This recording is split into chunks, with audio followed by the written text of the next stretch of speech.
Hello Gun Nation, Big Johnson coming at you. Alright, what we're going to talk about today is the Streamlight TLR-9 Flex.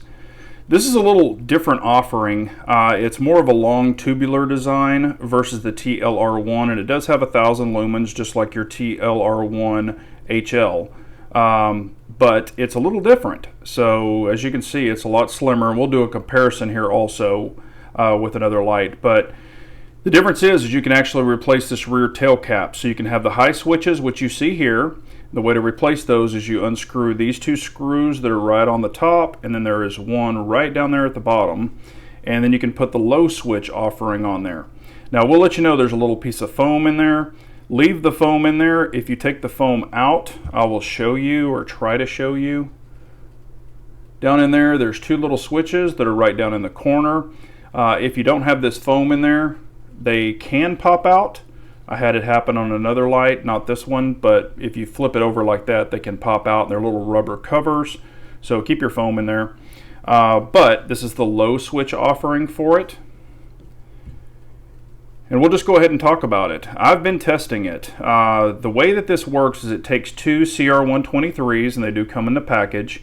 They actually stand on top of each other because it's the slimline. And the way that it's a front loading, so I'll go ahead and unscrew this and show you. The batteries, and I did have the switch on a minute ago, but the batteries load in just like that, top of each other. You actually put this on. It's got two features here, which is kind of neat. You screw it all the way on, then you turn your switch on, your light's on, and you can kind of half turn this like that, and it disables it. So when you put it in the safe, it does not contact the battery, anything like that for storage. And then when you want it to come back on, you just simply turn it and lock it back on, and then you'll use your switches. Now what's different from this light? I've had a lot of questions since I showed this on Instagram saying I had it, I was going to be testing it. I've had a lot of questions like, man, is it too big? What do you think about it? Well, I've tested it on some pistols. I've tested it on my FN509, I've tested it on my Shadow 2, I've tested it on the POF Rogue 308 and shot with it on that 70 rounds. I shot with it on my Shadow 2 about, maybe 2 mags.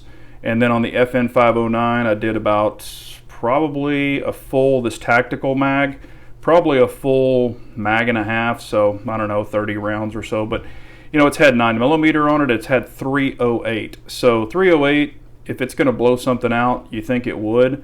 The light, I'll just tell you now, it worked flawlessly.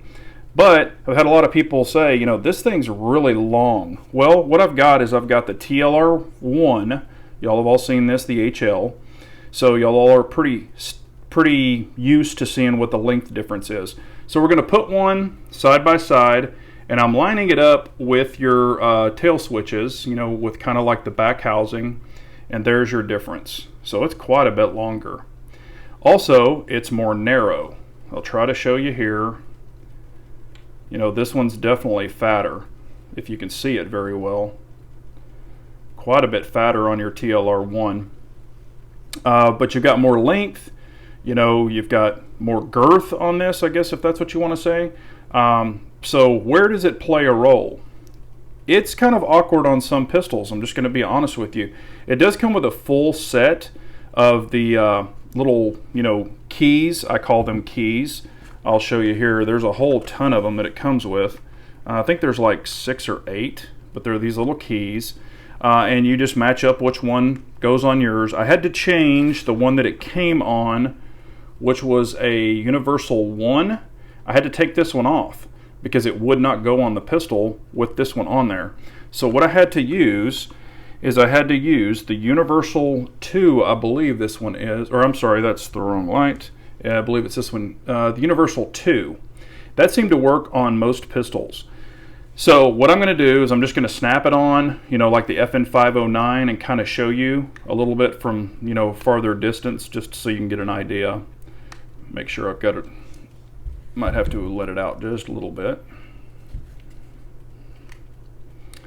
Because if you look at it, like this one right here is only going to grab that first rail. It's grabbing all the way up here, so it doesn't come all the way back.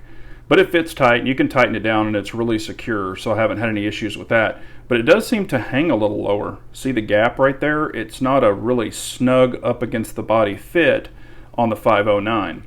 The Glock, it fit a little different, but that's kind of giving you an idea of what it looks like there. So this is a 509 with a comp, and you can see the light is even past that. So as far as holster compatibility, I don't have any holsters for it.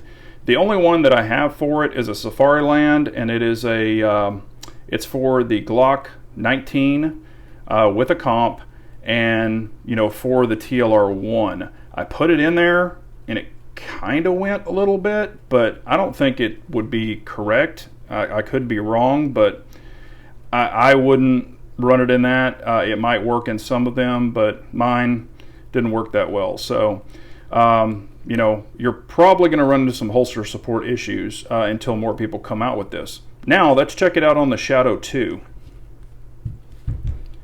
Shadow 2, I want to show you the difference in the barrel length. See where your Picatinny rail is and your trigger guard? You've got a lot more length on your Shadow 2, if you can kind of see the back gun there. I'm doing trigger guard to trigger guard. So check this out. So you'll notice the rail is all the way back here.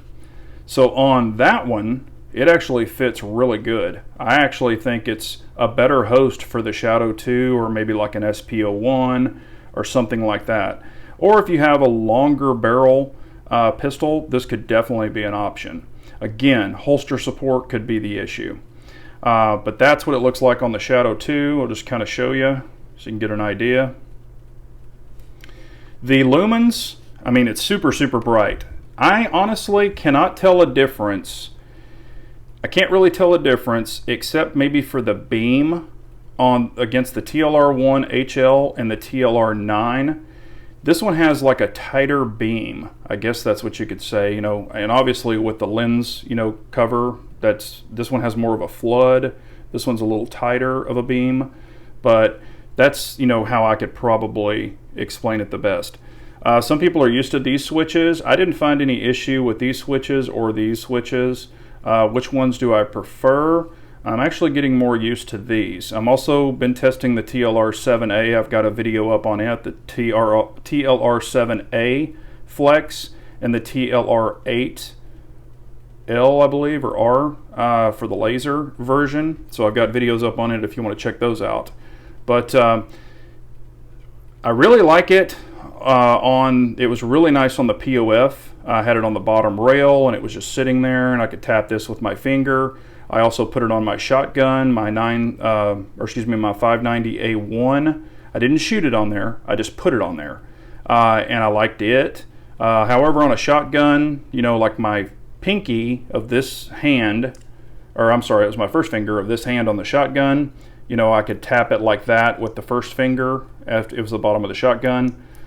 Just trying to give you some ideas, but here's all the information. I do save all of these. It's the Flex rear switch model, high switch mounted on light, uses 2 3-volt CR123 lithiums, 10,000 candela, machined aluminum, fits most extended light bearing holsters, ambidextrous operation, safe off feature, keys included, IPX7 waterproof. It's 4.26 ounces, and it has a limited lifetime warranty. Does offer the strobe. I don't ever use the strobe feature myself. You can keep it on for 1.5 hours at 1,000 lumens.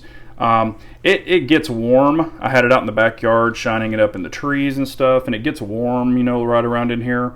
It's not like, it never got super hot to where I'd drop it. But anyway, if you have any questions or anything else, please let me know. Leave comments below. Let me know, like, if you like this one or you think you would like this one. And this one's definitely slimmer.